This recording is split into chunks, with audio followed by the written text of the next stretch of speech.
சினம்கொள் என்ற ஈழத் திரைப்படத்தை இயக்கிய ரஞ்சித் ஜோசப் அவர்களினுடைய புதிய திரைப்படம் ஊழி. ஊழி என்ற இந்த திரைப்படம் முழுக்க ஈழத்திலே திரைப்படமாக உருவாக்கப்பட்டது.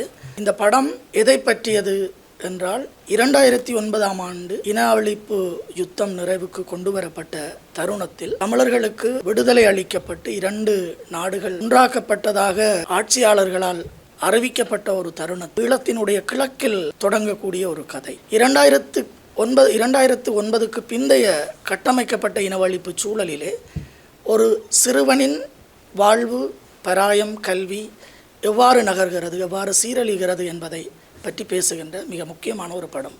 2009க்கு பிந்தைய காலம் என்பது ஈழத்தமிழர்களை பொறுத்தவரை ஒரு இருண்ட காலமாகவே தொடர்கின்ற நிலையில் அதன் சில பக்கங்களை பேசுகின்ற அடிப்படையில் இந்த திரைப்படம் உருவாக்கப்பட்டிருக்கின்றது. ஈழத்தினுடைய நிகழ்காலத்தை படம் பிடித்து காட்டக்கூடிய ஒரு மிக முக்கியமான ஒரு திரைப்படமாக இந்த திரைப்படம் வெற்றி பெற இருக்கின்றது. இந்த திரைப்படத்தினுடைய இயக்குனர் அவர்கள் கனடாவில் இருந்து வந்து இந்த திரைப்படத்திலே ஒரு கதாபாத்திரத்தில் நடிக்க வேண்டும் என்று கேட்டிருந்தார்.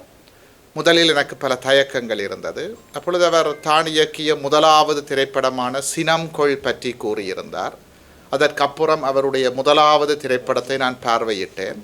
அந்த படத்தை பார்வையிட்டதன் பிற்பாடு அவருடைய புதிய படத்திலே நடிக்க மாட்டேன் என்று சொல்லுவதற்கு நான் முடியவில்லை.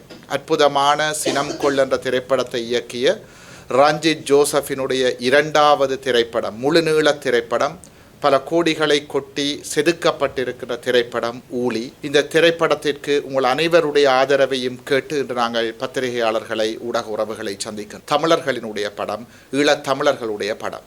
இந்த படத்திலே காதல் இருக்கும், ஆனால் காமம் இருக்காது.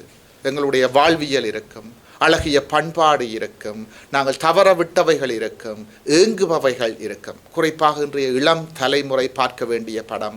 இன்று 20 வயதாக இருக்கின்றவர்கள் எங்களுடைய பண்டைய வாழ்வியல் அறியாத, பார்க்காத உறவுகள் பார்க்க வேண்டிய படம்.